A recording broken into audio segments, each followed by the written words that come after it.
ভাই, যদি কখনো আপনার ফোনের ব্যাটারি চার্জ বা এমবি দ্রুত সময়ের মধ্যে শেষ হয়ে যায়, তাহলে এর পিছনের সবচেয়ে বড় কারণ হচ্ছে আপনার ফোনের মধ্যে থাকা গুগল। এটি কিভাবে ঠিক করবেন চলুন আমি আপনাদের দেখিয়ে দিচ্ছি। লক্ষ্য করুন আমার ভিডিওর স্ক্রিনের উপরে। গুগলের সেটিংস গুলো করার জন্য আপনারা চলে যাবেন সেটিংসে, নিচের দিকে স্ক্রল করবেন, এখানে দেখতে পাচ্ছেন গুগল, এখানে ক্লিক করবেন, অল সার্ভিসে ক্লিক করবেন, নিচের দিকে স্ক্রল করবেন, এখানে দেখতে পাচ্ছেন লোকেশন অ্যাকিউরেসি, এখানে ক্লিক করবেন। এই সেটিংসটা চালু করা থাকলে এই সেটিংসটা বন্ধ করে দেবেন। এরপর এখান থেকে বের হয়ে যাবেন। এখন নিচে দেখতে পাচ্ছেন পার্সোনালাইজ ইউজিং শেয়ার ডাটা, এখানে ক্লিক করবেন। এই সেটিংস গুলো চালু করা থাকলে এই সেটিংস গুলো বন্ধ করে দেবেন। এরপর এখান থেকে বের হয়ে যাবেন। নিচে দেখতে পাচ্ছেন ইউসেজ ইজ ডায়াগনস্টিক, এখানে ক্লিক করবেন। এই সেটিংসটা চালু করা থাকলে এই সেটিংসটা বন্ধ করে দেবেন।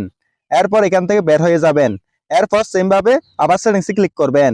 এখানে দেখতে পাচ্ছেন সার্চ বক্স, এখানে ক্লিক করবেন। এখানে আপনারা লিখবেন স্ক্যানিং। স্ক্যানিং লেখার সাথে সাথে এখানে দেখতে পাচ্ছেন ব্লুটুথ স্ক্যানিং, এখানে ক্লিক করবেন। নিচে দেখতে পাচ্ছেন ওয়াইফাই স্ক্যানিং, এখানে ক্লিক করবেন। এই সেটিংসটা চালু করা থাকলে এই সেটিংসটা বন্ধ করে দেবেন। এখন সেম ভাবে একবার ব্যাক দিয়ে বের হয়ে যাবেন।